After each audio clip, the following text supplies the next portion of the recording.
Alors aujourd'hui, on va vous faire une conférence sur la pharmacocinétique et vous avez la grande chance qu'on se retrouve ce soir pour vous faire chacun un exo d'anal. Alors il y a Aurélie et Lucas aussi avec moi et on va vous faire chacun un exo d'anal. On va faire une collection d'exo d'anal.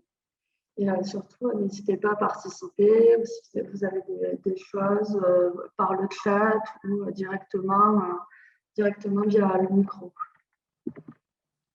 Alors, voilà. Alors là, je vais vous présenter rapidement qu'est-ce que c'est la pharmacocinétique au concours. Alors, en gros, c'est les quatre items dans la section 5 de sciences du médicament. C'est les premiers items de la section 5 sur les médicaments. Ça reprend l'APK en général, donc les principales étapes, tout ce qui est biodisponibilité avec la définition et tous les principaux paramètres de pharmacocinétique. Alors, ça tombe en exo tous les ans, l'APK, et ça tombe en QCM, mais un peu plus rarement. Et quand on sait faire les exos, en général, on peut répondre au QCM sans trop de difficultés. Ensuite, c'est une matière qui est indispensable à réviser. Et il ne faut surtout pas faire d'impasse sur les exercices parce que, comme je vous disais, ça tombe tous les ans. Et c'est des exos qui sont assez types et les annales sont assez similaires. Il me semble qu'Aurélie disait que les vieilles annales pouvaient retomber mot pour mot dans des années plus récentes. Donc, Ouais, vraiment, c'est ça. Il y a eu des annales qui sont tombées vraiment mot pour mot. Ils n'ont même pas changé les valeurs dans l'énoncé. Donc c'est pour ça, n'hésitez pas à les faire et à les refaire pour les connaître vraiment voilà. par cœur. Donc, c'est indispensable de faire les annales. Vous allez voir, c'est toujours le même type d'exercice. Une fois qu'on a fait toutes les annales, on connaît en général bien les formules et normalement, ça devrait le faire. Alors, quoi retenir en priorité sur la pharmacocinétique? Du coup, c'est les formules. Vraiment connaître les formules par cœur et leur application et savoir relier des formules entre elles. Et ensuite, les définitions des grands paramètres de pharmacocinétique, parce que des fois, on peut vous poser des petites questions comme ça, et comme la biodisponibilité, etc. Surtout connaître les grands paramètres de pharmacocinétique, la clairance, le volume de distribution, la biodisponibilité, et connaître les conditions d'une cinétique linéaire. Ça tombe assez régulièrement en anal quand même. Et donc, surtout, on le redit, mais s'entraîner sur les annales. Et en gros, on a vu qu'il y avait quand même 3 grands types d'exercices dans les annales. C'est de l'application de formules, comme moi je vais vous faire dans le premier exercice. Après, il peut y avoir un RCP. Et avec la lecture du RCP, répondre à des questions de PK. Et après, il y a les exercices où on doit tracer des courbes et ensuite faire des calculs avec les courbes qu'on a tracées. Alors, la méthode en MBK, c'est déterminer dans quelle configuration de pharmacocinétique on fait. Ça, c'est en général dans le lycée. Donc, vous avez écrit que c'est soit mono, bicompartimental,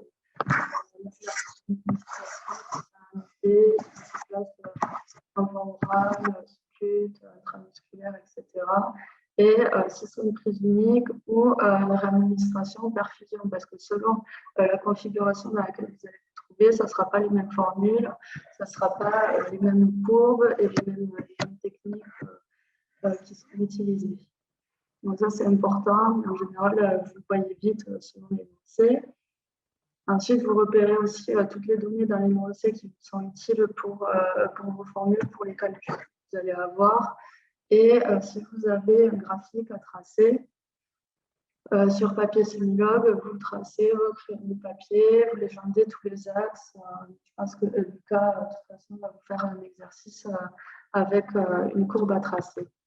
Et ensuite, vous définissez, comme dans tous les autres exercices au concours, vous définissez chaque terme de la formule parce que tout le monde n'utilise pas les mêmes termes et vous définissez les termes avec aussi leur unité. Et les unités dépendent bien sûr des données de l'énoncé. Alors, moi, je vais vous faire l'exercice 1, c'est tiré de l'annale de 2010 de la section Nord, et c'est l'exercice numéro 1. Alors, on m'entend mal, apparemment. Ouais, parfois ça saute et on entend, je sais pas, comme des bruits de fond. Ah oui, je suis désolée, mon appart est vide. Ça fait un peu d'écho peut-être. Là, vous m'entendez bien ou pas? Oui. D'accord. Alors, sur l'énoncé, il y a 2 parties à cet énoncé. Il y en a une première partie où les informations qu'on retrouve, c'est qu'on se situe dans un modèle monocompartimental et c'est une prise par voie orale. On a une dose qui est à 480 mg et on a l'équation, parce qu'on nous a donné du coup là l'équation qui est, moi j'appelle grand A et grand B, les valeurs qui sont égales à 62 mg par litre, et donc ces 2 valeurs sont égales, donc on en déduit qu'il n'y a pas de lactime. Est-ce que tout le monde sait qu'est-ce que c'est un lactime? Ou je dois le redéfinir? Un temps de latence. Ouais, c'est ça. C'est retard à l'absorption.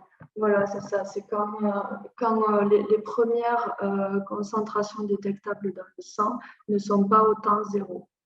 Donc, c'est ça le lactime. Et là, quand il y a ces 2 valeurs qui sont égales, ça veut dire qu'il n'y a pas de lactime. Alors, on a un cas qui est égal à 0,16 R-1, ça c'est la constante d'absorption. Et ensuite, on a un KE, on a déduit que le KE est égal à 0,099 R-1. Alors, on en déduit que le KE, c'est le plus grand, parce que l'absorption sera beaucoup plus courte que l'élimination. Donc, quand on va calculer la T1,5, vu que la T1,5 c'est égal à ln de 2 sur le Ka, on aura un chiffre beaucoup plus petit que la T1,5 d'élimination. C'est comme ça qu'on repère son Ka et son Ku. Ensuite, dans la deuxième partie de l'énoncé, on nous dit qu'on est toujours dans un modèle monocompartimental et que là, on est dans une configuration où l'administration est en IV et bolus. Donc, c'est une administration en voie intraveineuse. On a une dose qui est égale à 240 mg et on a l'équation. Ce qu'on peut tirer de l'équation, c'est que la C0, donc c'est la concentration au temps 0, est égale à 15 mg par litre. Et on a un KE qui est égal à 0,098 R-1. Alors, la première question, on nous demande de calculer la demi-vie d'élimination, la clairance plasmatique totale, le volume de distribution et la biodisponibilité absolue. Alors, j'ai bien précisé qu'il y a plusieurs méthodes de calcul. Là, dans les diapositives, j'en ai mis qu'une, mais dans la correction, j'en ai détaillé plusieurs. Peut-être que vous en aurez trouvé d'autres que je n'avais pas forcément pensé. Donc là, je pense qu'on va commencer par la demi-vie d'élimination. Est-ce qu'il y en a qui peuvent me dire combien ils ont trouvé ou comment ils ont fait par rapport à la demi-vie d'élimination? Combien vous avez trouvé? 5,0015 heures. Oui, c'est ça. C'est 7 heures. ln de 2 sur KE. Ouais, c'est ça. Donc là, c'est la formule de base de la PK, c'est la T1,5, c'est égal à ln de 2 sur KE. Alors, la demi-vie d'élimination, c'est le temps nécessaire pour que la concentration plasmatique du médicament diminue de moitié lorsque l'équilibre de distribution est atteint. Donc, sur les courbes, on le retrouve facilement. Et là, on calcule, ça se retrouve avec un ln de 2 sur KE. Donc là, ça donnait 7,01, ça dépend. 0,089. C'était le message qu'on avait mis. Ah oui, excusez-moi, mais on s'était trompé je m'étais trompée dans le sujet. J'avais fait une faute de frappe, j'avais mis un 0 de plus sur le KE. Voilà. Mais du coup, c'est bien 0,099 le KE. Voilà, donc ça faisait 7 heures de demi-vie. Hop là. Ensuite, la clairance plasmatique totale. Je vous paye une bière à tout le monde. Du coup, pour la clairance plasmatique totale, combien vous avez trouvé? KE fois VD. Ouais, c'est ça. C'est ça, c'est une méthode. Vous avez trouvé combien? Dose sur AUC aussi. Ouais, on peut faire comme ça aussi. Et IC, pourquoi tu n'as pas pris en compte la biodisponibilité dans ce cas-là, dans ta formule? Là, parce que j'ai fait avec l'AUC de la voie IV et Ouais. la dose de la voie IV. Donc, je n'ai pas pris de biodisponibilité parce que, par définition, en voie IV, la biodisponibilité est égale à 1.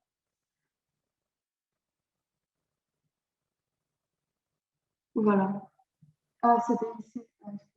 Pour le coup, c'est important de le mettre sur la copie le jour du concours quand vous mettez F fois D sur AUC, de pourquoi est-ce que vous ne prenez pas F en compte dans l'IV, parce que la biodisponibilité vaut 100%. Voilà. Alors, donc là, j'ai fait une petite aparté sur le calcul d'AUC, parce que c'est toujours bien de savoir comment calculer l'AUC, donc c'est l'air sous la courbe.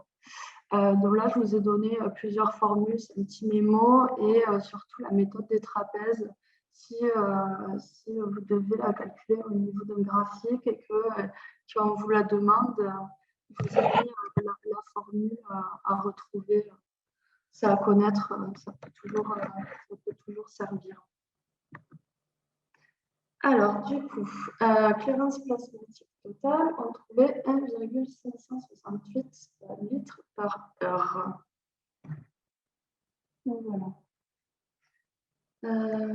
Ensuite, le volume de distribution, combien vous avez trouvé ou comment vous avez fait?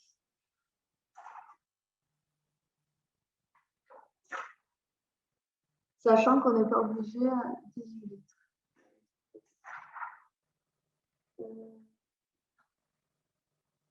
Alors, moi j'ai trouvé 15,84 litres. Ça fait comment? User. Alors, d'accord, 16, oui. Ouais, c'est à peu près ça. Oui. Clémence sur 2 sur C0, oui, c'est ça. Alors, il y a plusieurs méthodes, comme je l'ai dit. Il n'y a pas une méthode de juste parmi toutes. C'est tant que ça reste les formules de PK. Donc voilà, ouais, c'est ça. 15,84 litres. Alors, il y a plusieurs façons d'arriver au BD. Vous les avez sortis. C'est dose sur C0, clairance totale sur le KE. Et donc là, on trouve 15,84 litres. Sachant que dans cet exercice, dans l'énoncé, on vous disait, d'abord la demi-vie, la clairance, le volume. Vous pouvez le faire dans n'importe quel ordre parce que toutes les formules en fait se recoupent entre elles. Et ensuite, la biodisponibilité. Combien vous avez trouvé? Comment vous avez fait? Combien de marge d'erreur? Alors, moi, notre professeur de pharmacocinétique nous avait dit 10%, 10% par rapport à ce qu'eux, ils trouvaient dans la correction officielle.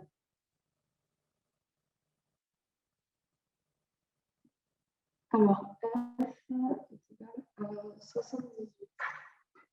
Ouais, c'est ça. Vous avez fait comment, là, du coup, pour la biodisponibilité? AUC, ouais, c'est ça.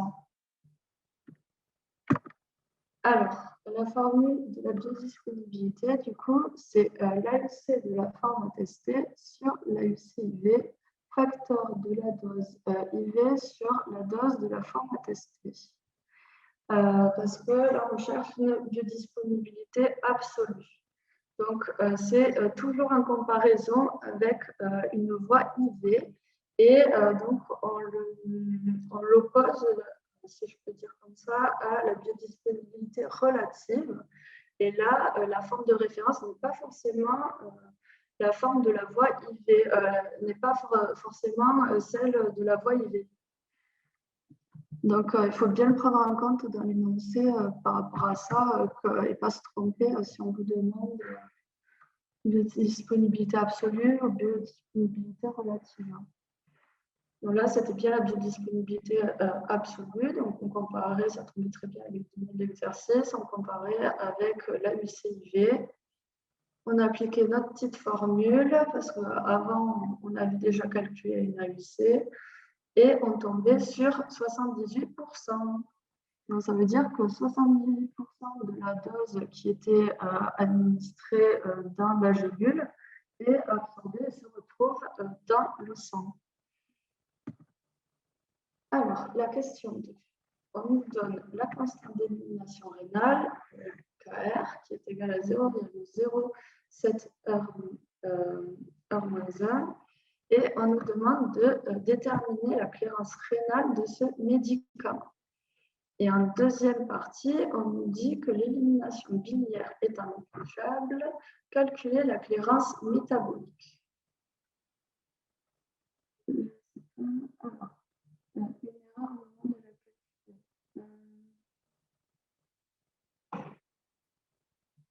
Alors, je regarde dans le chat, Emma qui avait trouvé 92%. Est-ce que tu avais des AUC qui étaient corrects? Ben ouais, j'avais 283 Péros et 153 du coup pour IV. Et la dose IV, j'avais 240 et donc dose Péros 480. Et je viens de le refaire.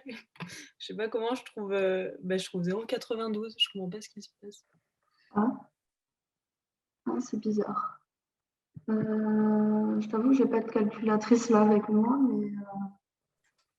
Attends, je vais le faire aussi de mon côté. Si tu pouvais juste me remettre les chiffres devant le nez, ce serait pas mal. Oui, merci. Ouais, je te les remis. Peut-être j'ai fait une erreur de frappe en recopiant, mais.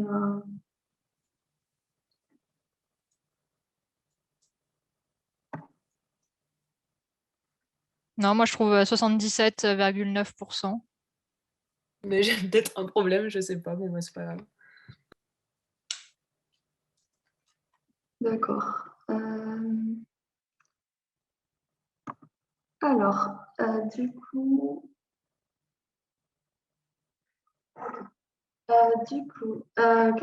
comment vous avez fait pour calculer la clairance rénale du médicament et combien vous avez trouvé?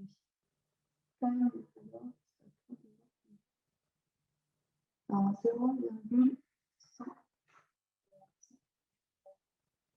Ouais, c'est ça. C'est ça. Et du coup, comment tu as fait? Et comment vous avez fait? Il y a plusieurs façons de le faire. Ouais, c'est ça. Clairance rénale, KR sur KE fois la clairance totale, ou KR fois clairance. Non, c'est oui. Non, c'est VD fois le KR. Ouais, c'est ça. VD fois le KR. Alors, du coup, on avait bien 0,11 ou 111 litres par heure. Parce que du coup, la clairance rénale, on peut la calculer avec le KR fois VD. On peut aussi faire FE, c'est la fraction qui est éliminée. Bon, là, ce n'est pas dans le cadre de cet exercice, mais si vous l'avez au concours, et qu'on vous la donne, c'est la fraction éliminée sous forme inchangée dans les urines fois la clairance totale. Et comme une personne l'a dit dans le chat, il y a aussi KR sur KE fois la clairance totale et on trouve les mêmes résultats. Voilà. Alors, ensuite, on nous demandait de calculer la clairance métabolique. Alors, combien vous avez trouvé la clairance métabolique? Et comment vous avez fait? Ouais, c'est ça. Clairance totale moins clairance rénale. Et ce qui a été important de souligner aussi dans l'énoncé, c'est qu'on nous disait que la clairance biliaire était négligeable parce qu'en gros, on a la clairance hépatique, c'est la clairance biliaire plus la clairance métabolique. Donc là, ce qui revient à dire, c'est que notre clairance métabolique, c'est égal à la clairance hépatique, parce qu'on n'a pas de clairance biliaire. Donc là, on a la clairance totale, c'est égal à la clairance rénale plus la clairance métabolique. Et donc, là, la clairance métabolique, c'est la clairance totale moins la clairance rénale. Et donc, on trouve la clairance non rénale, c'est ça. Oui, c'est ça. Donc, du coup, ta clairance métabolique est égale à ta clairance non rénale. Et donc, on a une clairance métabolique qui est égale à 1,458 litres par heure. Oui, parce que quand là je parlais de clairance métabolique et de clairance hépatique, j'étais dans le profil où le médicament était éliminé soit par le rein, soit par le foie. Mais c'est vrai que la clairance métabolique, il y a d'autres façons aussi. Il y a d'autres endroits où le médicament peut être métabolisé. Et du coup, oui, c'est ça, c'est en gros tout ce qui n'est pas clairance rénale. Sachant que la clairance biliaire était négligeable dans ce cadre-là. Ensuite, la question 3. Savoir pour vous, là, pour l'instant, vous avez... Ah, d'accord, tu avais inversé Emma. D'accord, bon, mais au moins, si c'est bien, c'est que ce n'était pas un problème de calculatrice.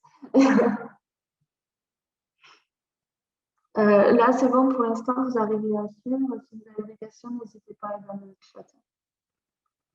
Alors, pour la question 3, ce qu'on retient de l'énoncé, c'est qu'on se retrouve maintenant dans le cadre d'une perfusion en voie intraveineuse. Donc là, on nous donne la concentration d'équilibre qu'on veut, c'est 20 mg par litre. On le note CEC. Et nous, ce qu'on nous demande de calculer, c'est la vitesse de perfusion, que moi je vais noter R0, et la dose de charge. Donc, comment vous avez trouvé la vitesse de perfusion et quelle est-elle? Quelle valeur vous avez trouvé pour la vitesse de perfusion?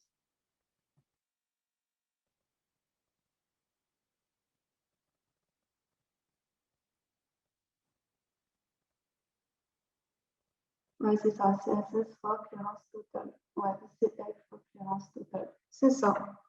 C'est ça, c'est une application de formule. Là, il faut connaître la formule.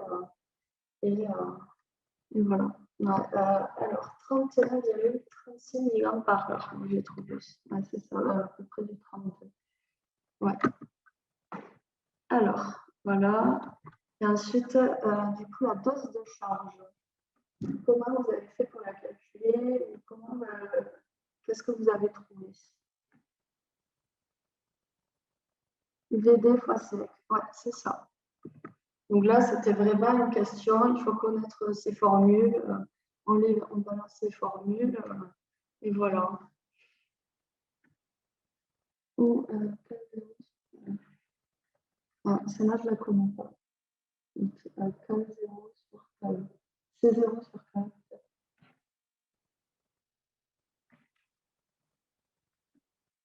Donc voilà. Donc en dose de charge, on trouvait 316,8 mg. Maintenant, on va passer à la question 4. Si pour vous, c'est OK. Si ça va pour l'instant. Alors, Au niveau de la question 4, ce qu'on retient de ce qu'on nous dit de l'énoncé, c'est qu'on est là maintenant dans un profil de IV bolus. La dose, elle est égale à 300 mg. Et là, on veut que les concentrations plasmatiques du médicament soient comprises entre 10 et 30 mg par heure. Et on nous demande du coup de calculer le temps pour injecter. Donc, il faut que le temps pour injecter, c'est le temps auquel on va se trouver à C2T qui va être égal à 10 mg par litre. Parce qu'on ne veut pas être dans une concentration qui sera sous-dosée du médicament. Donc, on peut toujours se retrouver dans cette période, cet intervalle entre 10 et 30 mg par litre. Donc là, on va se dire que nous, on va injecter quand le médicament il va arriver à 10 mg par litre. Donc, comment vous avez fait? Qu'est-ce que vous avez trouvé comme temps? Le temps pour l'injecter. 6,52 heures. Ouais, moi, j'ai trouvé à peu près ça, 6,41 heures. Est-ce qu'il y en a d'autres qui ont fait d'autres choses?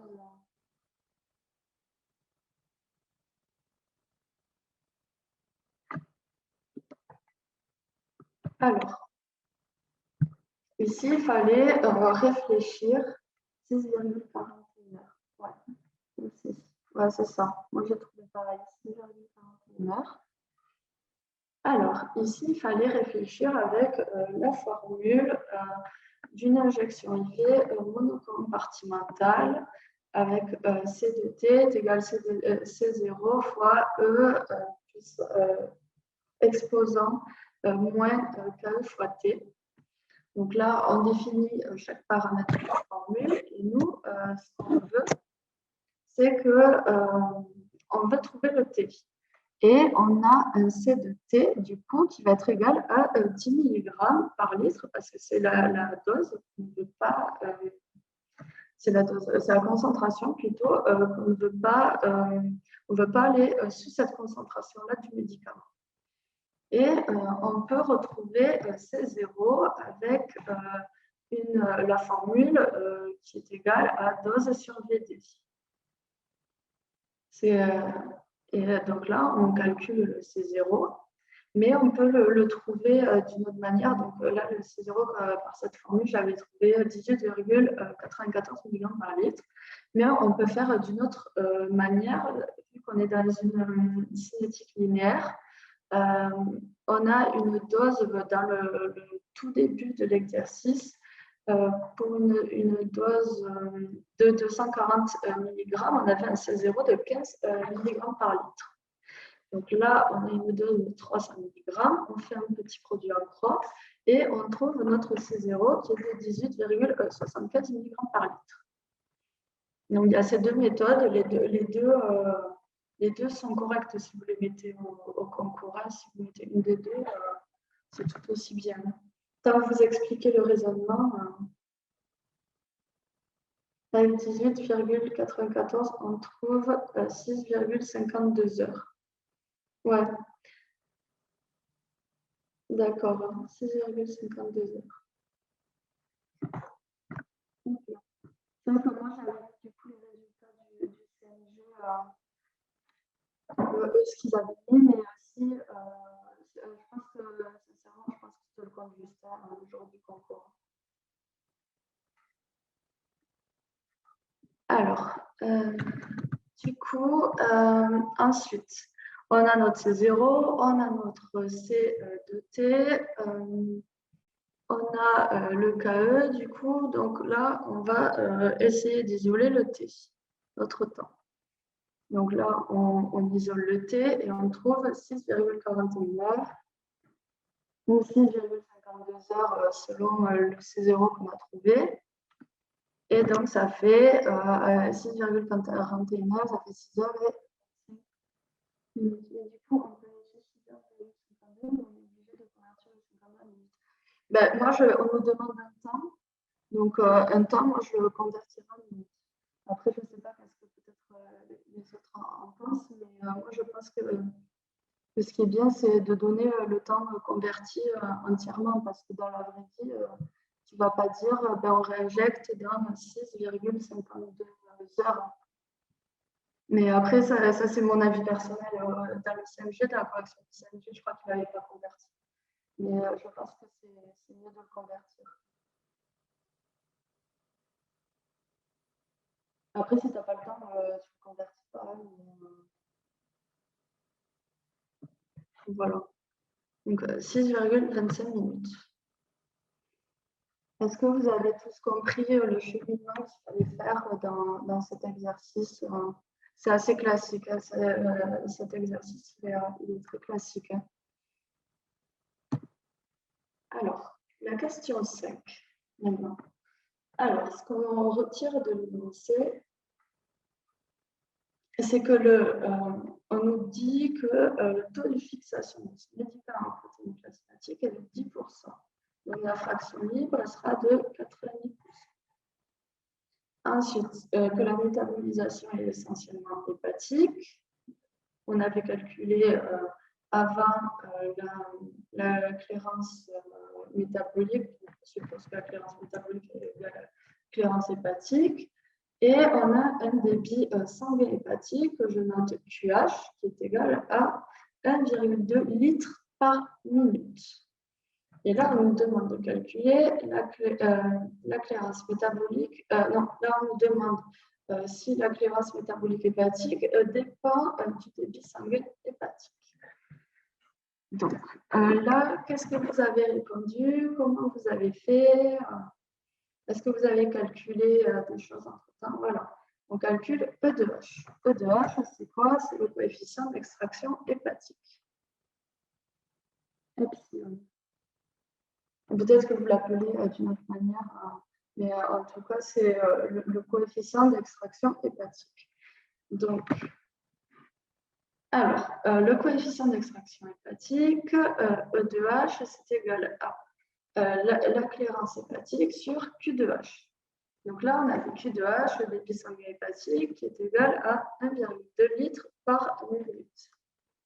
Toujours définir les symboles utilisés, car on a tous nos façons de faire. Voilà, c'est ça.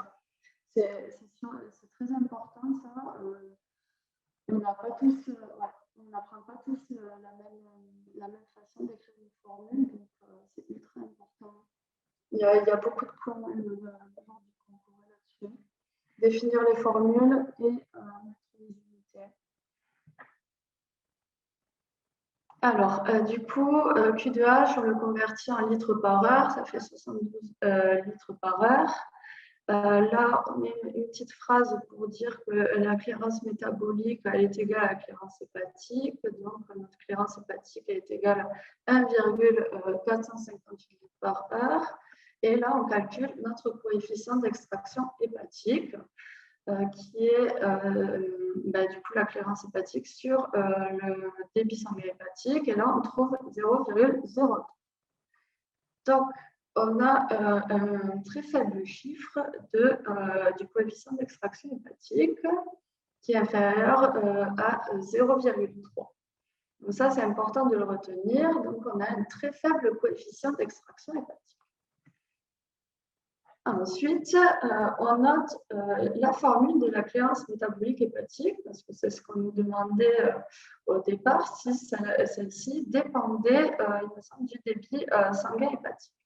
Donc là, on a la formule générale qui est FU fois la clairance intrinsèque, facteur de Q de H qui est le débit sanguin hépatique, et sur le FU fois la clairance intrinsèque plus Q de H. Mais avec du coup le faible coefficient d'extraction hépatique, on va négliger le débit sanguin hépatique. Donc, dans notre formule générale, on va barrer les Q de H. Et on se retrouve avec une formule où on a le FU fois la clairance intrinsèque qui va être négligeable. Donc, on peut arrondir, on va dire, a une clairance métabolique hépatique qui est égale à FU fois clairance N13. Et donc là, on peut conclure que la clairance métabolique hépatique ne dépend pas du débit sanguin hépatique. Donc là, j'ai fait une autre diapositive pour vous parler un peu plus de cette clairance métabolique, clairance d'élimination hépatique, CLH, avec, quand vous avez ce type de questions qui retombent quand même pas mal, calculer, le premier systématisme que vous devez avoir, c'est calculer le coefficient d'extraction hépatique E2H et voir dans quelle colonne des trois du tableau vous vous situez. Alors, si vous avez un E2H qui est supérieur à 0,7, vous avez un... Donc là, vous allez négliger, vous allez barrer l'UFU et la clairance intrinsèque. Et vous allez négliger le P2H dans votre formule générale. Donc là, votre clairance métabolique hépatique elle sera à peu près égale au débit sanguin hépatique. Ensuite, vous avez le cas d'un P2H qui est 3, ça sera et le cas entre les deux, c'est des médicaments moyennement extraits. Et là, vous ne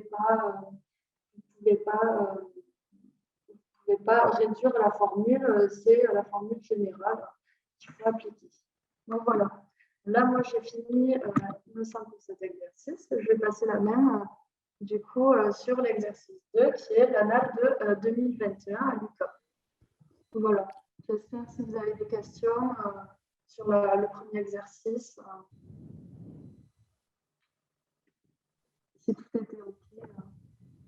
Oui, n'hésitez pas, parce qu'après Léa va partir, elle a d'autres choses à faire, donc on ne pourra pas spécialement revenir sur l'exo 1 en fin de la conférence, si jamais vous avez des questions. Après, vous pourrez toujours poser des questions sur le Discord. Vous me tapez Léa VTR sur le Discord et je vous répondrai. Voilà. Bon, si tout est clair, je vous souhaite une bonne continuation de la conférence et je passe la main à Lucas du coup. Bonjour tout le monde, est-ce que vous m'entendez? Oui. Alors Lucas, je pense qu'il va falloir que tu mettes le diapo sur... Ouais, justement, j'attends que tu arrêtes ton partage d'écran. Ouais, je vais l'arrêter. Voilà, c'était juste pour te prévenir. Alors, comment on fait? C'est bon, tu l'as coupé. C'est bon? Ouais. Ok.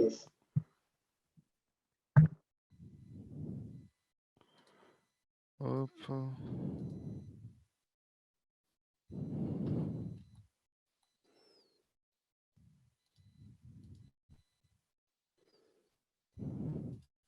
Est-ce que vous voyez l'écran ou pas? Ouais, nickel. Bon, bah. Hop, on va faire ça. Donc, du coup, je vais vous présenter l'exercice qu'on a eu à notre année, du coup, qui était un petit peu atypique, hein, enfin, pas un petit peu plus vicieux que ce qu'on a l'habitude de voir en pharmacocinétique. Alors, vous pouvez prendre la parole n'importe quand, je suis pas un prof, je suis étudiant comme vous, j'ai même pas un an de plus que vous, donc hésitez pas à allumer vos micros et à parler, hein, c'est ouvert à tout le monde. Et est-ce que vous pouvez me dire comment est-ce que vous l'avez trouvé cet exercice? Je suis pas arrivée. Dur, compliqué? Non?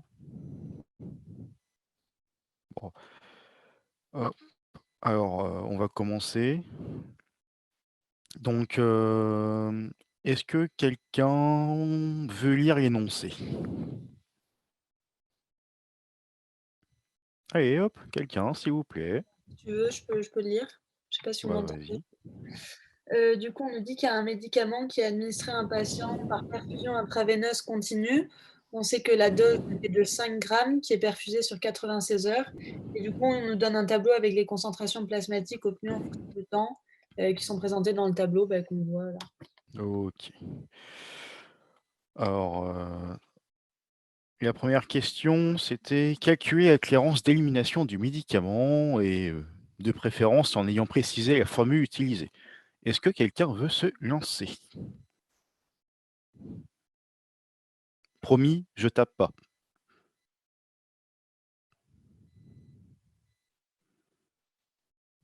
Quelqu'un? Allez, on allume son micro. Bah, très franchement, n'hésitez pas, j'ai lu certaines de vos copies, il y en a certains qui ont réussi les exos ou qui en étaient pas très très loin.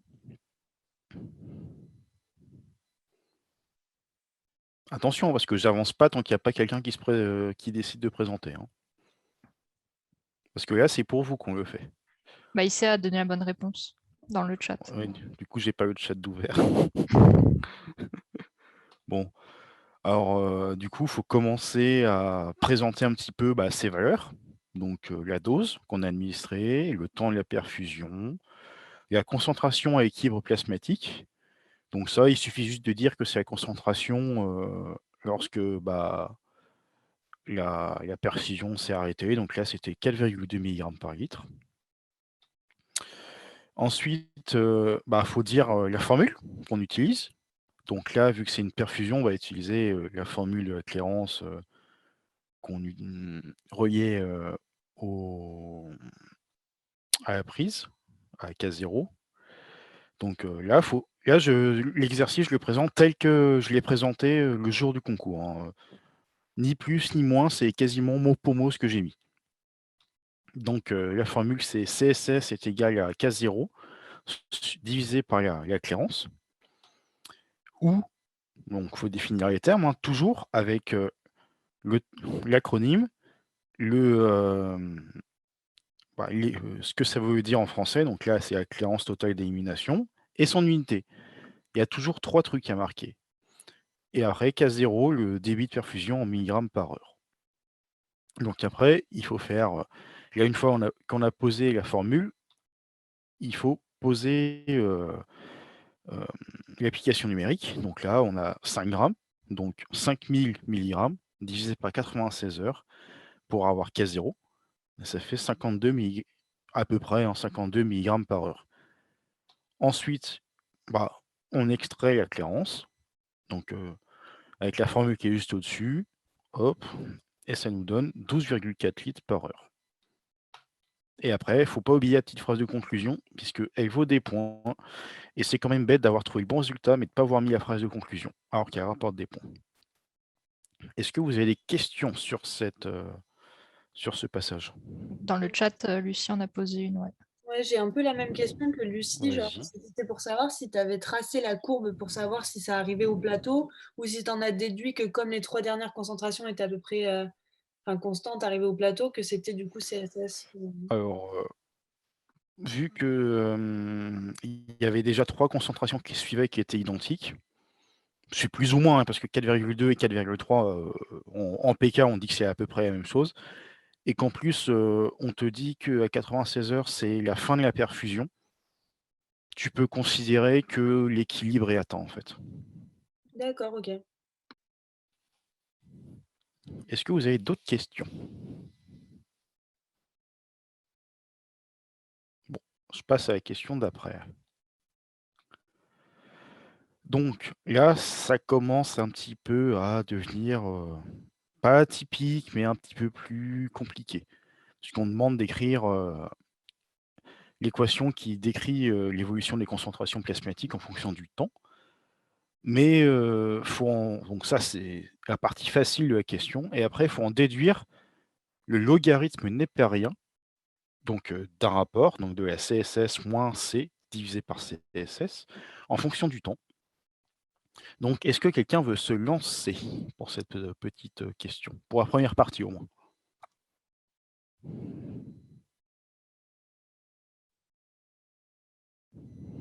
Du coup, pour l'équation, Ouais, la première partie quand même. Juste, Du coup, si je dis pas n'importe quoi, il me semble que pour une perfusion continue, l'équation c'est C2T qui est égal à CSS fois 1 moins exponentielle de moins KET, avec donc, je crois que tu as déjà dit ce que c'était CSS et C'est KE, ça. constante de vitesse d'élimination. Voilà. Voilà, donc là, on avait déjà défini CSS. Donc j'ai juste redéfini C2T, donc c'est la concentration plasmatique à l'instant T.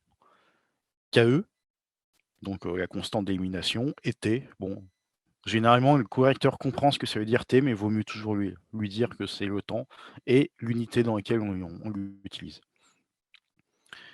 Donc à partir de ça, est-ce que quelqu'un peut me donner cette formule-là? Est-ce que quelqu'un a réussi à le faire?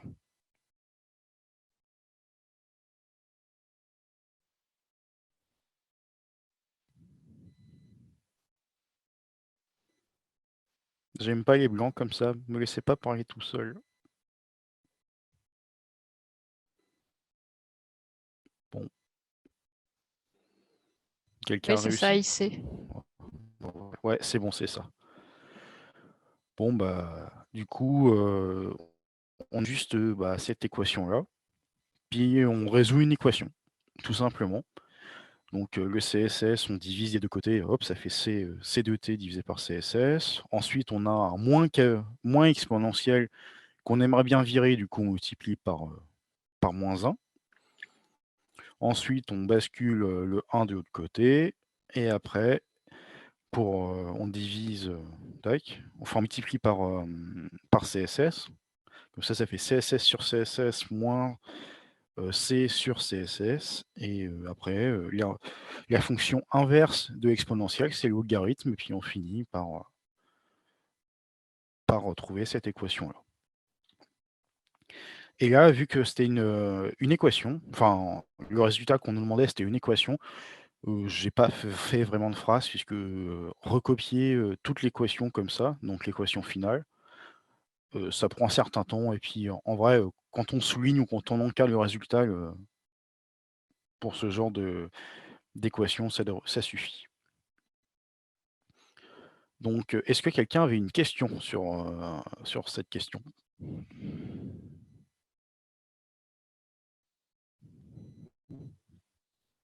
Non?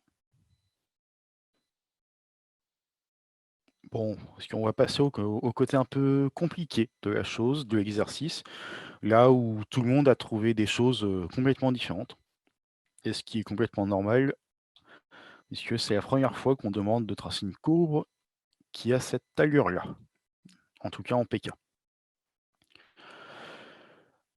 Du coup, là, l'exercice était, je vais pas dire gentil, mais au moins il nous disait qu'il fallait tracer la courbe. Parce qu'il y a des gens qui n'auraient pas tracé la courbe et qui auraient fait ça juste en prenant deux valeurs dans le tableau et calculer directement le KE, puis ensuite le T1,5.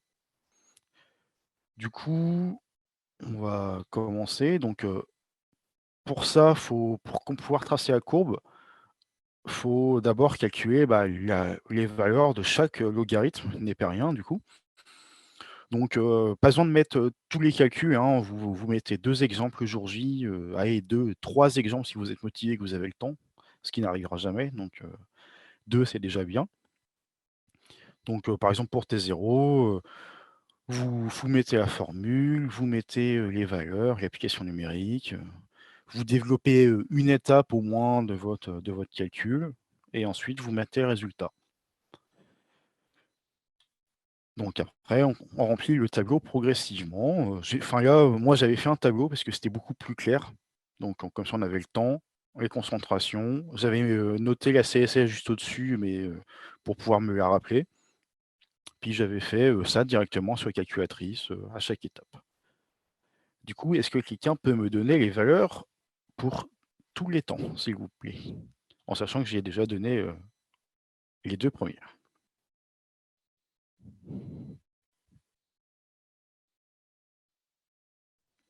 Faut pas hésiter à parler, hein, je mange pas, vraiment, je vous assure.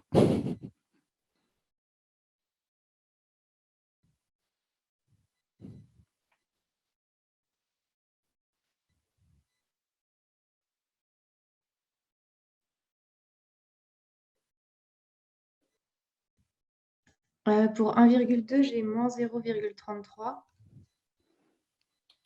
C'est ça. Ensuite, moins 0,63. Ouais, c'est à peu près ça. Ouais. Ouais, j'ai pas trop j'ai arrondi à 2 chiffres. Moins 0,93 et moins 1,82. Et voilà. Oui, c'est à peu près ça. Dans l'ordre d'idée, c'est ça. Et pour les autres valeurs, tu as trouvé combien? Alors, ah oui, moins 3,07. Après, du coup, ça marchait pas. Ouais, Et voilà. c'est ça. Parce qu'il y a des gens qui ont trouvé des valeurs pour les deux derniers. Du coup, ils avaient tout bien fait. Mais ils ont mis les deux valeurs et bah du coup, la courbe était complètement faussée par la suite. Donc après, là, une fois qu'on a réussi à faire ça, faut juste faire la courbe avec une échelle qui correspond. Et attention, il faut bien lire l'énoncé, puisque là, on nous demande la courbe entre 0 et 24 heures et pas entre 0 et 48 heures. C'est assez important. Parce que comme ça peut commencer, enfin, on sait que c'est. Enfin, quand on trace la courbe, on voit que c'est linéaire entre 0 et 24, entre 0 et 24 heures. Et à partir de 24 heures, la cinétique, elle commence un petit peu à se tasser et du coup, la courbe se tasse. Et donc, bah, ça peut fausser le résultat qu'on attend. Est-ce que quelqu'un avait réussi à faire une courbe? Et attention, quand je dis courbe, c'est avec les valeurs qui sont négatives.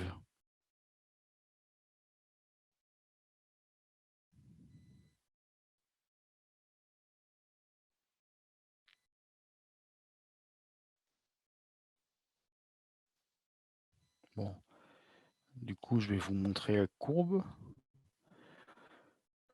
Donc, c'est censé arriver à peu près à ça, plus ou moins. Ils tolèrent quand même une marge d'erreur assez importante pour les représentations graphiques. Donc, fallait bien la faire sur papier millimétré, puisque le jour du concours, vous avez qu'un papier millimétré et puis c'est tout. Donc, sur l'axe des abscisses, on met le temps. Donc ça, c'est quasiment tout le temps le cas en pharmacocinétique, hein. Vous voyez que je suis allé jusqu'à 48 heures, mais quand j'ai tracé la courbe, je n'ai pas pris en compte le point des 48 heures, je l'ai juste mis pour information. Parce que sinon, la courbe, au lieu de passer comme ça, elle aurait été un petit peu déviée vers l'axe des abscisses et ça aurait faussé le résultat. Et après, j'ai rentré dans l'axe des ordonnées, donc le logarithme qu'on avait calculé juste avant. Donc là, ce qui a fait peur à beaucoup de personnes, c'était d'avoir un graphique avec des valeurs négatives. Mais c'est pour ça qu'il fallait bien avoir lu l'énoncé, puisque on voulait avoir donc on voulait avoir une pente. Donc c'était le logarithme donc de CSS moins C sur CSS est égal à moins KET. Du coup, vu qu'il y a un moins, les valeurs étaient forcément négatives. Il y a des gens qui ont fait l'inverse, qui ont décidé de passer le moins de l'autre côté de l'équation. Donc cette équation-là, ils ont passé le moins de l'autre côté. Du coup, ça faisait moins logarithme n'est pas rien, donc ça faisait moins, ça devenait plus. Et du coup, ça prenait cette courbe-là et ça l'a inversé en fait. Donc au lieu d'avoir des valeurs négatives, ça en avait des valeurs positives. Sauf que ce n'était pas ce que l'énoncé demandait. L'énoncé demandait cette formule-là. Et c'est tout. Donc il fallait vraiment faire attention à ce petit piège. Voilà. Et sinon, j'ai une petite remarque à faire sur toutes les courbes qu'on va vous demander à faire en pharmacocinétique.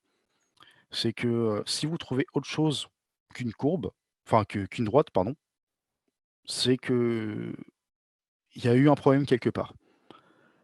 Puisque la plupart du temps, quand on vous demande de tracer une représentation graphique, c'est pour avoir une droite, c'est pour pouvoir ensuite calculer une pente ou la T1,5.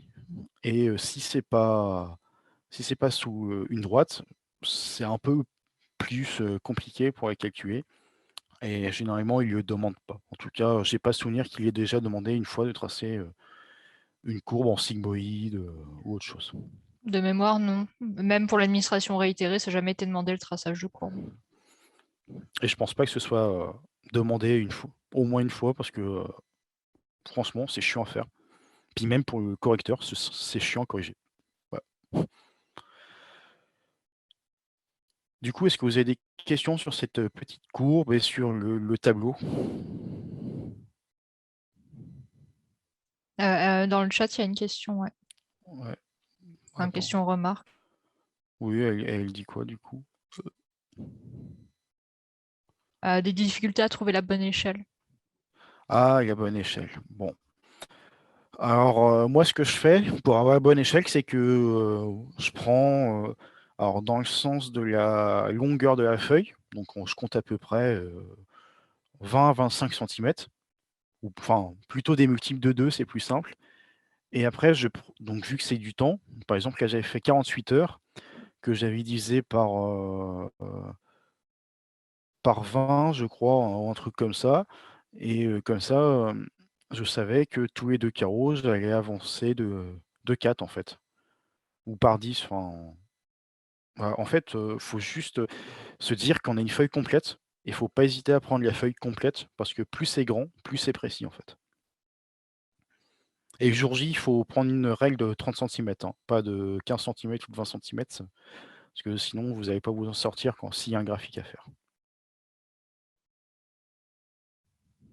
Et K n'a pas compris l'histoire, du moins KE, où il fallait pas faire l'erreur. Alors en fait, là, quand on regarde, on nous demande, là dans la question, c'est ln de CSS moins C divisé par CSS. Donc on te demande le logarithme ici. Il n'y a pas le moins devant ce qui est demandé. Alors qu'il y a des gens qui ont représenté donc moins logarithme machin est égal KE. Ici, en fait, le moins, au lieu d'être ici, il l'avait mis ici. Et du coup, la courbe, ici, au lieu que ce soit négatif, c'était positif. Donc c'était complètement dans l'autre sens. Donc je ne sais pas si j'ai répondu à tes questions.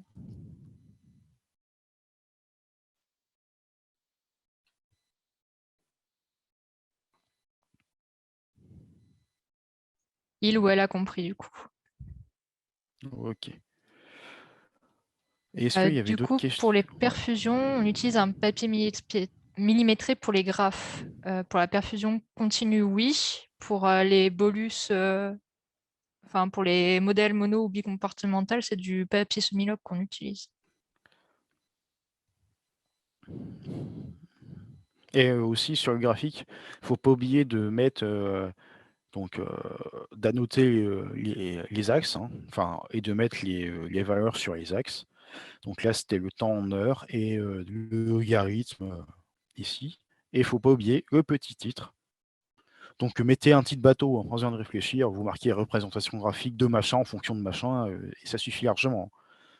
Là, par exemple, faut imaginer que là, sur cet axe-là, ça compte 2 points et demi. Ici, ça compte 2 points et demi. La courbe, elle compte 2 points et demi. Et le titre, il coûte 1 point.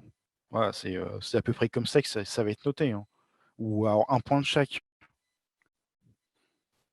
Mais chaque chose a son importance. Il faut en mettre, mais pas trop, parce que sinon, vous allez perdre du temps. Mais il faut les mettre, en fait, quand même. Et du coup, bah, l'exercice n'est pas fini. Enfin, la question, en tout cas, n'est pas finie, puisque on demande quand même de calculer la demi-vie plasmatique et le volume de distribution plasmatique du médicament. Sauf que on a juste ça pour l'instant. Du coup, est-ce que quelqu'un a une idée de comment au moins arriver jusqu'à la demi-vie plasmatique? Du coup, on peut peut-être calculer la pente pour avoir KE et C'est après ça, faire T1,5 qui est égal à ln de 2 sur KE. c'est ça. Vas-y, si tu as envie de continuer. Non, enfin, je sais pas, j'ai trouvé 0,082 pour KE, mais je suis pas sûre. Ah bah, C'est ça, voilà. Donc là, c'était comme si une pente négative, on trouve avec on trouve moins KE est égal à moins quelque chose. Donc moi j'ai fait ça pour une pente, c'est YB moins YK sur XB moins X1. Donc là, par exemple, j'ai pris de 24 à 8 heures. Et après, j'ai fait l'application numérique bête et méchante et j'ai trouvé le petit résultat. Donc après, on enlève les négatifs et ça nous donne KE. Donc ensuite, comme tu disais, on fait ln de 2, enfin KE est égal à ln de 2 divisé par T1,5, sans oublier de définir ce que c'était que T1,5. Donc c'était la demi-vie d'élimination qui est en heures. Les unités sont importantes également. Donc ensuite, on fait le produit en croix. On tombe sur T1,5 est égal à ln de 2 sur KE. On fait l'application numérique et ça nous donne à peu près 8 heures. Donc 8 à 9 heures en fonction de l'application qu'on a dans le graphique quand on l'a fait. Donc j'imagine qu'ils ont. Si quelqu'un avait mis 8 heures, ça aurait été accepté. Si ça avait été 9 heures, ça aurait été accepté aussi. Puisque comme la valeur de KE sort du graphique, ça permet de. Enfin, il suffit de mal faire un petit peu le graphique et puis on a un peu faux. Ensuite, est-ce que quelqu'un a une idée? Enfin, après, il ne faut pas oublier la petite phrase de conclusion, hein, comme d'habitude. Et du coup, est-ce que quelqu'un sait comment trouver le volume de distribution plasmatique du médicament?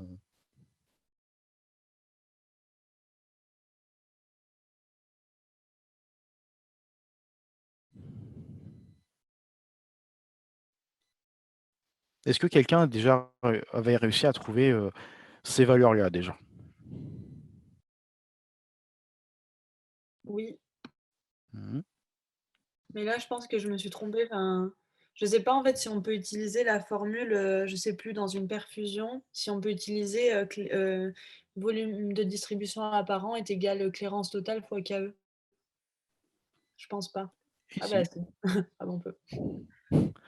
Du coup, de manière bête et méchante, puisque on pose la clairance totale est égale à VD, on définit ce que c'est que le VD, on fait une application numérique en sachant que la clairance, on l'a calculée à la première question.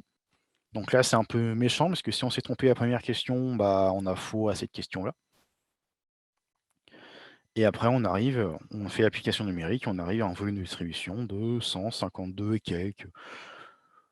On peut accepter de 125 à 175 en fonction de l'approximation des calculs, mais pas plus ni moins. J'avais vu dans une copie des gens qui avaient trouvé 800, 900. Faut pas oublier que les volumes de distribution, c'est quand même censé rester en dessous de 200. Donc si on trouve au-dessus, c'est pas forcément la bonne réponse. Voilà. Faut quand même que ça reste un volume entre guillemets acceptable. Et pas trouver 1 mètre cube, 2 mètres cubes, donc c'est 1000 litres ou 2000 litres, comme des gens ont pu trouver pendant le concours, dans la précipitation. Est-ce que vous avez des questions sur la question numéro 3? IC te demande si on peut tricher en utilisant directement les données du tableau pour calculer le KE. Là, vu qu'il demandait explicitement de faire le graphe, ça t'aurait pénalisé. Techniquement, oui, tu peux. C'est ce il y a des personnes qui l'ont fait. Le souci, c'est qu'ils ont perdu tous les points du graphique et voilà. Et les points du graphique rapportaient quand même pas mal de points, même si il était un peu chiant à faire. Parce Alors, qu'en soi, ouais, excuse-moi, en soi, c'est exactement ce que j'ai fait ici, hein. Parce que ces valeurs-là, je les ai pas prises sur mon graphique, je les ai prises dans le tableau, hein, pour tout vous dire, hein. Mais comme la question demandait tracé graphique, voilà.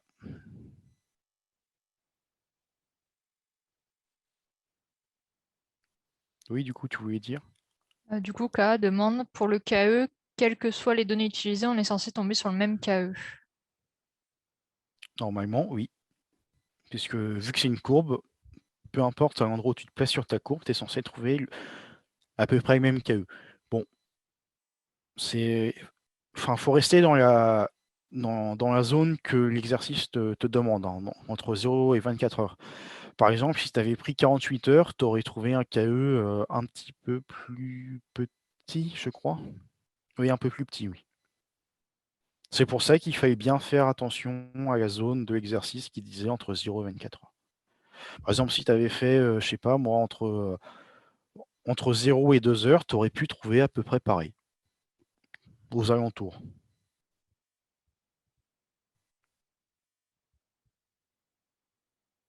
Est-ce qu'il y a d'autres questions?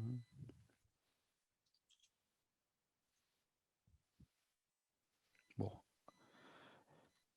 Hop. Donc la question d'après était indépendante de toutes les autres questions. Du coup, faut bien lire les énoncés, puisqu'il y a des questions, notamment en pharmacocinétique ou en enzymo, où il n'y a pas besoin d'avoir réussi forcément les autres questions pour pouvoir y répondre.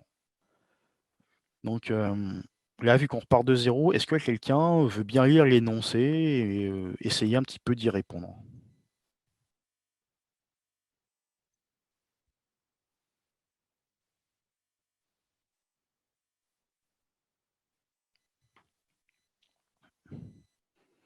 Allez,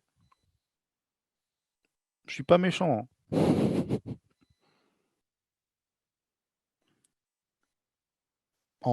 En expliquant quand vous avez fait, vous allez mieux retenir pour le concours. Promis juré.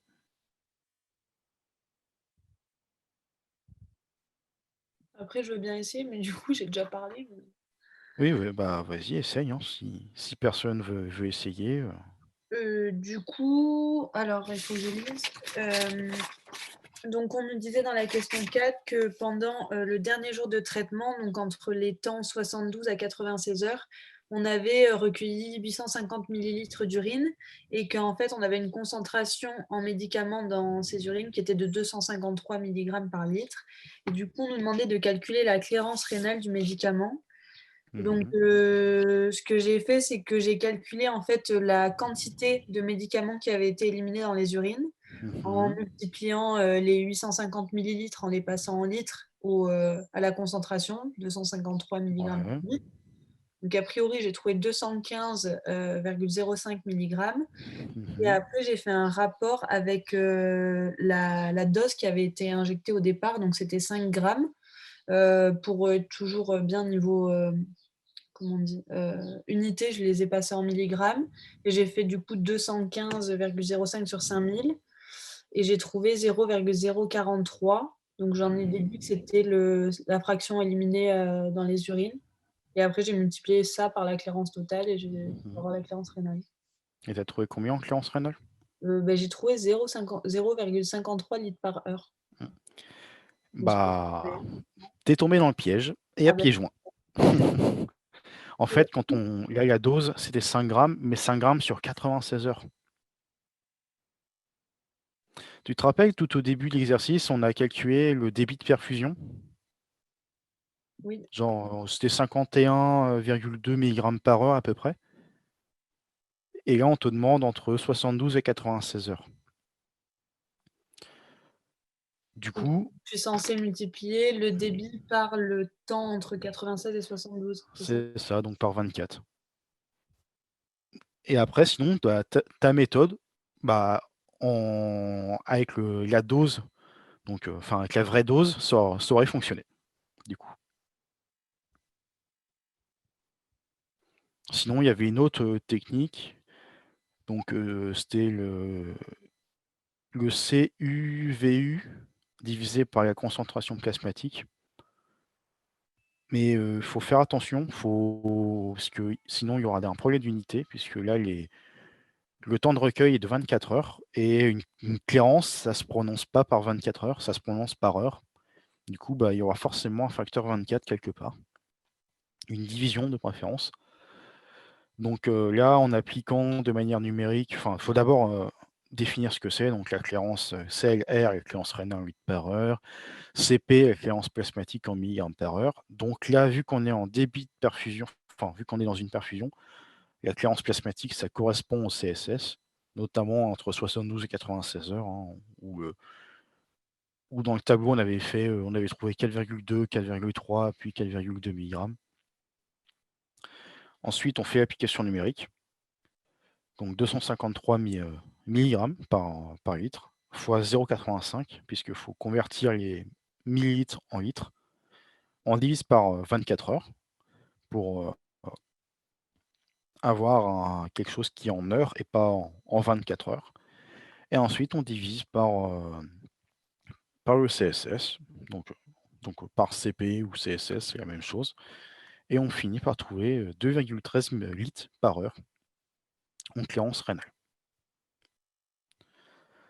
Donc, ceux qui ont trouvé comme entre 0,2 et 0,5, c'est qu'il y a eu une faute faite quelque part, soit un oubli du facteur 24, soit la mauvaise dose qui a été administrée.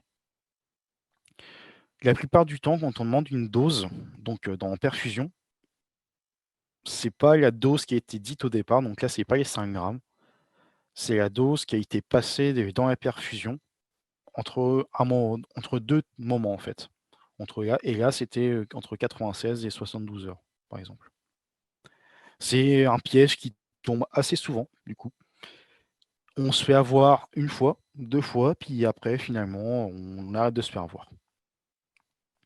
Est-ce qu'il y a des questions pour cette dernière question? MN, du coup, demande pourquoi on divise par CSS. Parce qu'en fait, c'est la concentration à 96 heures. Donc ta concentration plasmatique finale à 96 heures, c'est 4,2. Donc, et comme auparavant, on avait dit que CSS était égal à 4,2, on peut considérer que la concentration plasmatique, c'est la CSS. Donc, voilà. C'est juste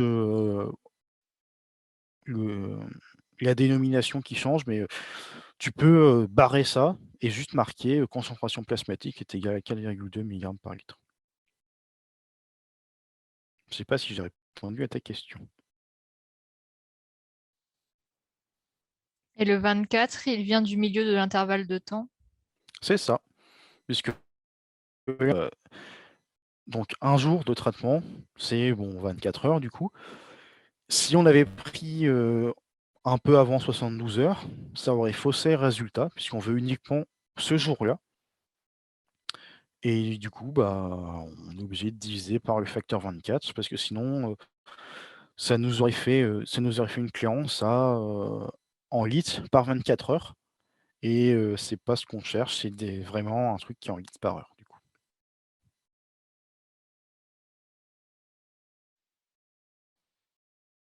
Du coup, j'ai recalculé avec ce que tu m'as dit et je trouve à peu près 3, mais du coup, c'est bon parce que c'est quand même pas... Ça doit être à peu près les approximations, mais 3, ça me semble un petit peu beaucoup. Attends, je vais refaire le calcul vite fait. Alors, c'était combien K0? C'était 50? Ouais, j'avais 51,2 du coup en milligrammes par heure. 50, ok. Et ok, donc 253 fois 0,85 divisé par 1200 fois 12 à peu près. Ouais, je trouve 2,15 moi, du coup. En ayant arrondi un petit peu tout. Mais en fait, je comprends pas, à un moment, tu as pris le 253. Mhm. J'ai pas trop compris pourquoi. Moi, du coup, je l'ai pas pris du tout. Si tu sais pas ce que tu as dans tes urines, comment tu calcules le FE? Parce que la fraction étiologique, c'est la quantité. Enfin, la fraction étiologique. La fraction d'excrétion, pardon, parce que c'est ça le mot, c'est quantité que tu as dans tes urines divisé par la quantité que tu as dans ton sang, en fait. Ouais, mais je suis débile, en fait, je vois ce que j'ai fait, j'ai pris ce que j'avais calculé, je l'ai mis au numérateur et du coup, le dénominateur, j'ai gardé les 5 grammes, quoi. Désolée. Bon, c'est pas grave.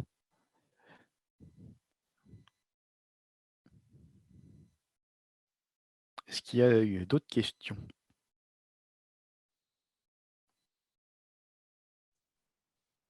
En combien de temps on a fait cet exo le jour du concours? Alors, vas-y Aurélie, je te laisse répondre pour toi, pour ta part. Autant vous expliquer que je n'ai pas compris l'exercice. Donc, ça a été très rapide, moins de 10 minutes, je dirais. J'ai fait la première question et la 4e question. Et j'avais Moi, trouvé une courbe qui ressemblait à rien du tout. Donc, j'ai fait laisse tomber, on passe à la suite. et moi, je l'ai fait à peu près en 25-30 minutes. En sachant que l'exercice de chimie analytique était assez court. Que l'exercice de stade, je l'ai fait à la fin, du coup, bon, j'ai pas fait grand-chose dessus. Et que l'exercice de radioactivité, je l'ai bâclé. Mais voilà. Et là, avec tout ce que j'ai écrit, il y a sur cette diapo. Donc, vous aurez corrigé un petit peu juste après.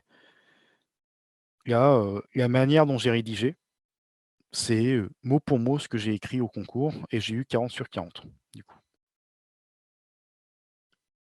Comme quoi, en PK, en tout cas, ils n'en demandent pas énormément dans les rédactions. Et MN, du coup, demandait c'était quoi l'autre méthode, je suppose, pour calculer la clairance rénale. Du coup, il y avait, soit on passait par la fraction d'excrétion, donc la quantité urinaire divisée par la quantité plasmatique, soit on faisait cette formule-là. Une application directe.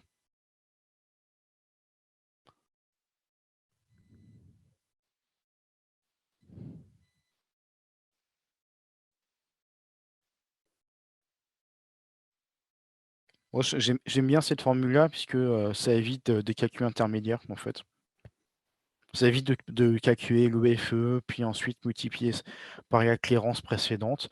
Et comme là, dans l'exercice, on disait bien que que cette question-là était indépendante du tout le reste. En gros, il disait implicitement de ne pas utiliser la clairance qu'on avait utilisée à la première question. Donc ça veut dire qu'il y avait qu'il fallait utiliser en fait cette formule-là.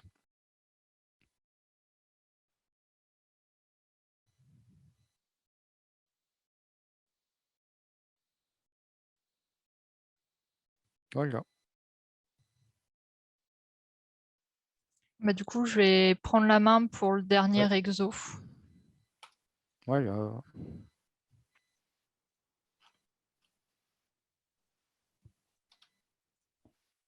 Alors, plus ou moins, comment est-ce que vous l'avez trouvé celui-ci? Il était plus simple que les autres ou pas?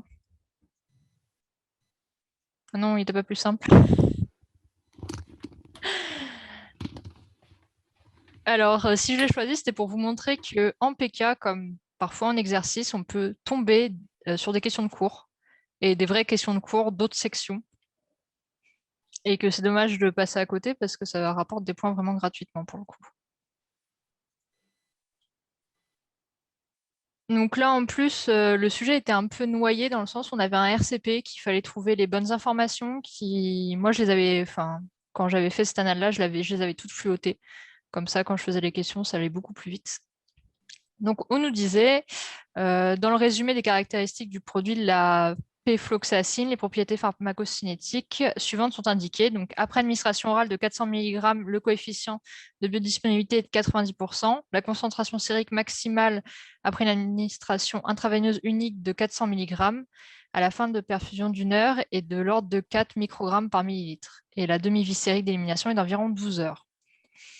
Après une administration répétée de 400 mg toutes les 12 heures par perfusion IV de 1 heure, on obtient après la 9e administration des concentrations sériques maximales d'environ 10 microgrammes par millilitre. Le volume de distribution est d'environ 1,7 litres par kilo. Le métabolisme hépatique est important et les deux principaux métabolites sont la norfloxacine et la léfloxacine N-oxyde. Les modifications de la pharmacocinétique de la péfloxacine se sont traduites chez les sujets sérotiques par une diminution importante de la clairance plasmatique du médicament, entraînant une augmentation importante de la demi-vie multipliée par 4. Vous avez beaucoup d'informations et du coup, vous allez très vite comprendre en lisant l'énoncé qu'il y allait avoir pas mal de calculs. Donc, question numéro 1, citer les médicaments susceptibles de diminuer la biodisponibilité de la péfloxacine administrée par voie orale et préciser le mécanisme d'interaction.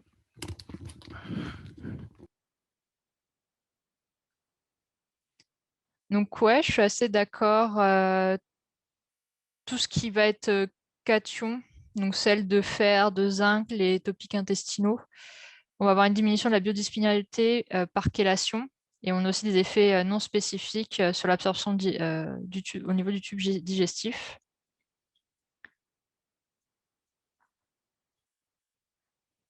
Après, il y en avait. Alors, je ne sais pas si vous les connaissiez. Il y a la didanosine qui fait partie des interactions aussi par diminution de l'absorption digestive des fluoroquinolones par augmentation du pH gastrique. Et en fait, c'est dû parce que dedans, il y a un antiacide. Et les cholestéramines, c'est des résines qu'on utilise comme normolipémiant avec une action non spécifique sur l'absorption digestive du médicament. Donc ça, c'était de la question de cours. Normalement, vous avez toutes les interactions médicamenteuses. Vous avez toutes les informations dans les interactions médicamenteuses et fluoroquinolones. Et en effet, les inducteurs enzymatiques ne jouent pas sur la biodisponibilité. Ils jouent sur le métabolisme.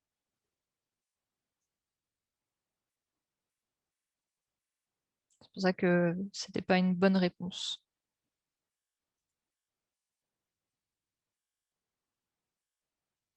Ouais, du coup, on tombe un peu plus sur des questions de pharmaco. Donc, calculer la clairance d'élimination plasmatique de la pefloxacine pour un patient de 70 kg.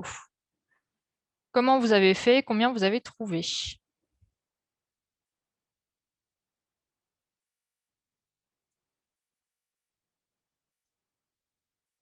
Alors, clairance est égal KE fois VD, je suis d'accord. Et je suis d'accord qu'on trouve 6,873 litres par heure. Donc, comme d'habitude, on énonce la formule en mettant à quoi correspondent chaque symbole avec les unités. Donc, le KE, c'est ln de 2 sur T1,5. Donc, on trouvait 0,05770 heures, 16 heures. Le VD, on nous disait que c'était 1 litre par kilo, 1,7 litre par kilo et que notre patient faisait 70 kg. Donc, du coup, on trouvait 119 litres. Et donc, du coup, après, on avait juste à faire l'application numérique et on tombait sur la clairance totale. Est-ce que certains n'ont pas réussi à faire la question? Et si oui, pourquoi?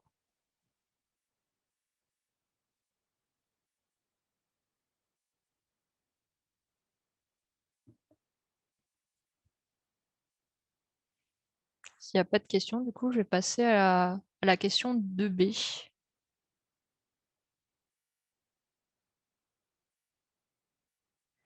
6,85, oui, c'est bon. Hein. Pour 6,85, il faut ça. Bah, de toute façon, c'est plus ou moins 10% du résultat. Donc la question 2B, c'était à partir de la valeur obtenue, calculer la concentration plasmatique à la fin d'une perfusion de 1 heure de 400 mg, dose unique administrée à ce patient. Alors, comment vous avez trouvé la clairance plasmatique? Combien vous avez trouvé? Oui, 3,27 microlitres par millilitre ou milligrammes par litre. Et tu as utilisé quelle formule du coup, IC?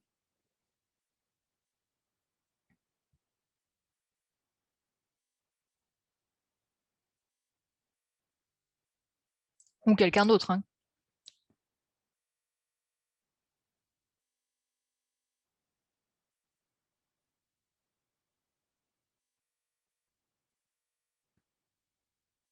Et du coup, tu as pris combien pour CSS? Enfin, comment tu l'as trouvé ton CSS?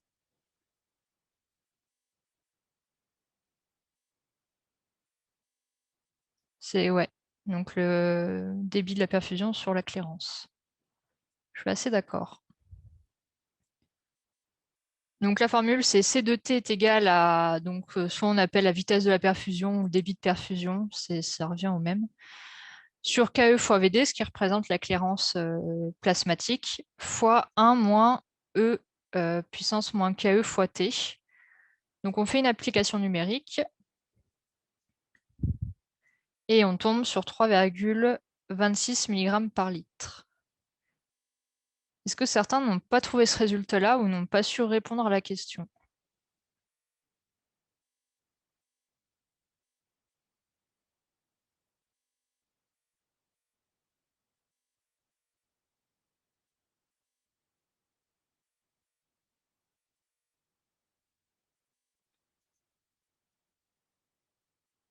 Donc, du coup, question numéro 3. Quelles seront les concentrations maximales observées après la 9e administration? Ça, c'était peut-être la question la plus difficile de l'exercice.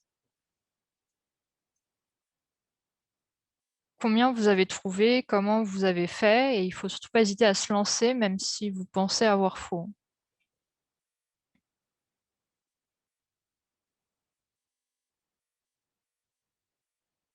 Calcul de C9 max. Tu trouves combien du coup?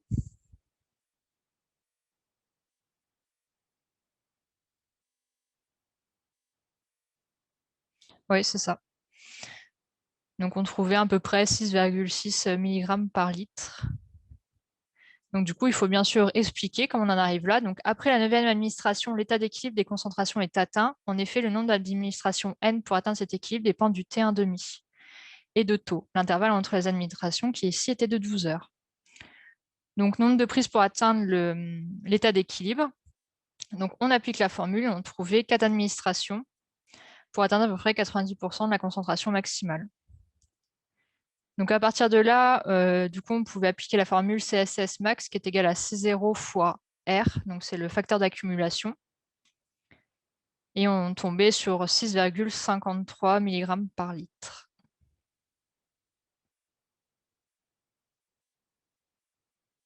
Donc ça, les administrations réitérées ne tombent pas souvent en concours et il y a beaucoup de formules à retenir et savoir quand les appliquer.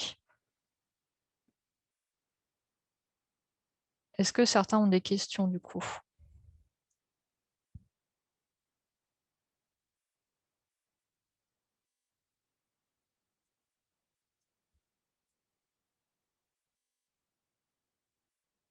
Je comprends pas d'où elle sort cette formule parce que moi Ah, mais non, c'est bon, désolée. Ok. Tu es inversé dans les formules, c'est ça? Oui, c'est ça, oui.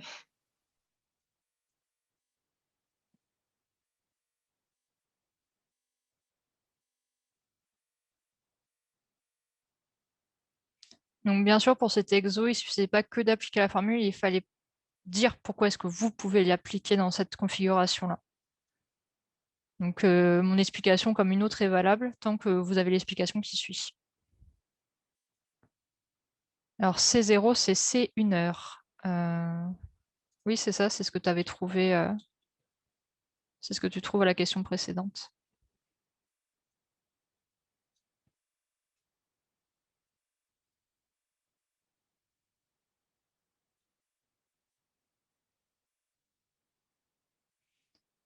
Et du coup, question numéro 4. En faisant l'hypothèse que le volume de distribution de la péfloxacine n'est pas modifié chez le sujet cirrhotique, calcule la concentration plasmatique attendue à la fin d'une perfusion de 1 heure de 400 mg, dose unique, administrée à un sujet cirrhotique de 70 kg. Alors, comment vous avez fait pour résoudre l'exercice et combien vous avez trouvé?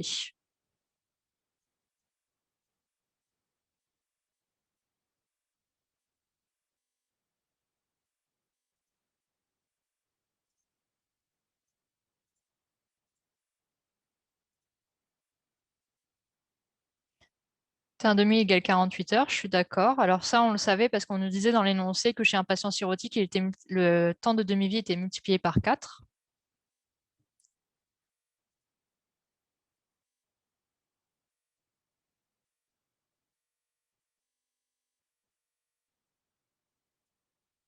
Alors MN, ici, il n'y a pas besoin de recalculer le VD, dans le sens où c'était le patient du même poids avec un volume de distribution équivalent. Donc on était toujours à 119, mais c'était bien de le préciser.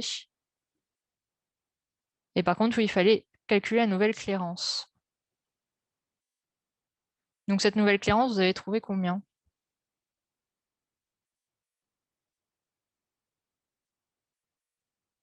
Alors moi, pour la nouvelle clairance, j'ai trouvé 1,718. Donc ça doit être plus ou moins. Ouais, c'est ça. Et donc du coup, après, on réappliquait la même formule qu'on a fait dans la question précédente et on tombait sur une concentration à 3,33 mg par litre.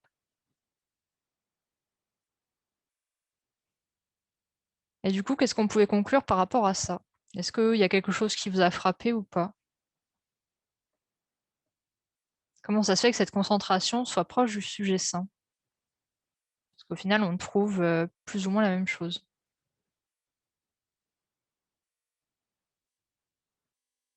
Pourquoi les concentrations sont quasiment identiques?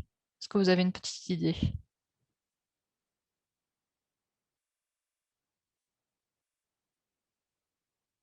Alors, parce qu'on est en perfusion continue, oui, mais surtout, il fallait regarder au niveau du temps de perfusion.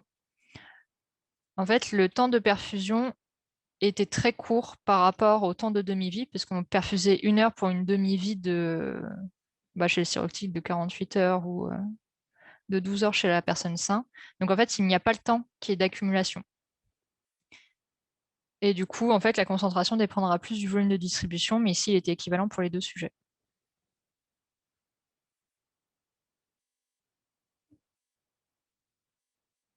Du coup, est-ce qu'il y a des questions?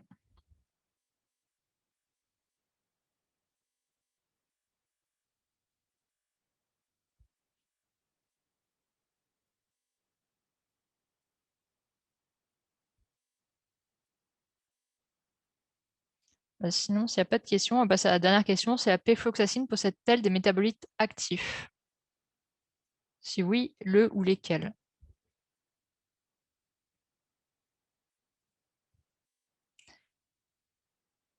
Oui, je suis d'accord avec Samy, c'est la norfloxacine, d'ailleurs, qui est commercialisée.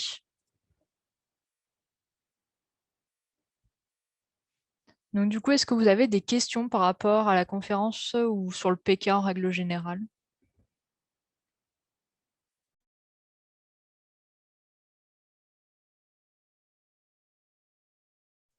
Et après, promis, on vous libère et vous pouvez profiter de votre samedi. Alors, Samy, très franchement, je ne sais pas trop ce qu'ils attendaient comme justification pour la dernière question.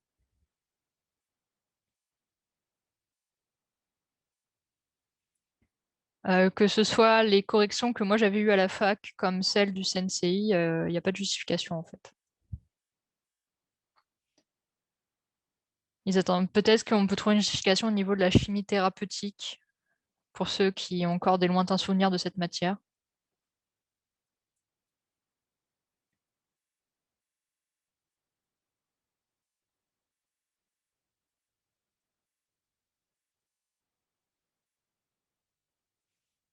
Ouais, c'est dommage d'ailleurs qu'il soit parti.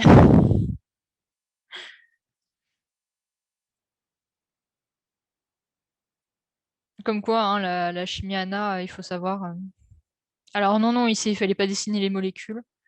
Bon, en tout cas, s'il fallait le faire, c'est vraiment des gros mazos, parce que très franchement, qui connaît encore par cœur le jour du concours toutes les molécules qui sont à apprendre?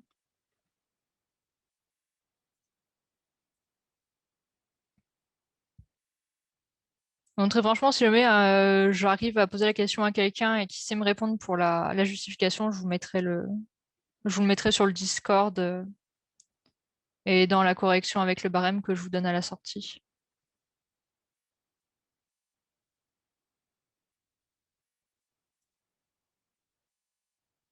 Sinon, il y a d'autres questions?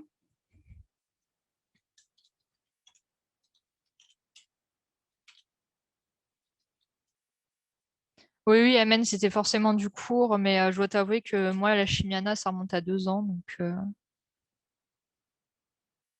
autant t'expliquer que j'ai plus beaucoup de connaissances dessus.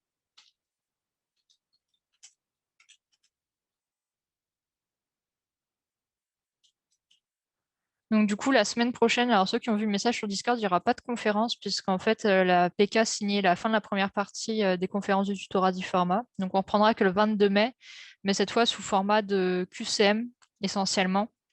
En tout cas, sur toute la période de fin mai, début juin, jusqu'à peu près début juillet. Parce que comme vous êtes plus ou moins tous en partiel ou en rattrapage peut-être de partiel, ce que je n'espère pas pour vous, du coup, ça vous évitera de préparer les confs en plus de réviser vos partiels. Et là, du coup, ce sera sûrement sur WooClap comme Florine avait fait pour la radioactivité. Comme ça, ce sera assez interactif. On fera quelques rappels de cours au fur et à mesure des QCM. Et comme ça, vous n'avez rien à préparer, juste à venir le jour J de la conférence avec un ordinateur, une tablette ou un téléphone portable.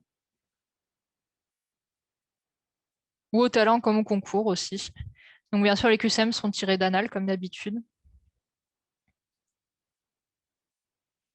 Et je vous ai transmis dans le chat un Google Form pour recueillir votre avis sur la première partie du tutorat pour pouvoir que nous, on puisse s'organiser pour la partie de cet été.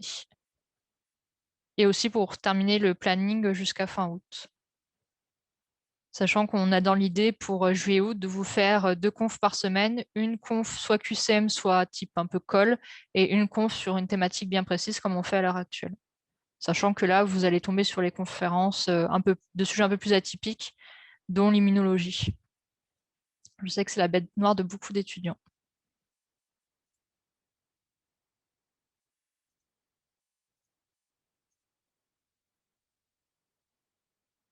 Donc du coup, s'il n'y a pas d'autres questions, je vais vous souhaiter une bonne soirée et surtout, n'hésitez pas à poser vos questions sur Discord, y compris si c'est des questions par rapport à vos révisions de partiels parce que vous ne comprenez pas quelque chose et autres. Même si ça dévie un tout petit peu des limites du concours, on peut toujours essayer de vous aider.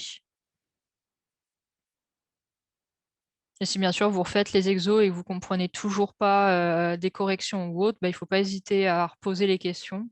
Comme d'habitude, il n'y a pas de questions idiotes. Et on vous mettra dans le drive le diapo et surtout la correction détaillée avec les barèmes. Comme ça, ceux qui veulent refaire les exos plus tard en essayant de se noter pour voir combien ils ont, ça pourrait être une bonne chose pour voir son évolution.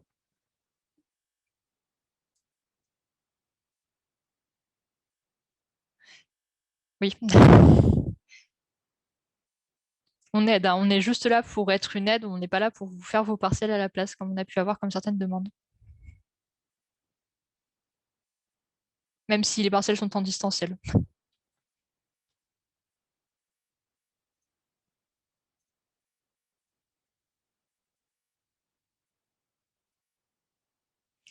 Bonne soirée tout le monde et profitez bien de votre fin de week-end.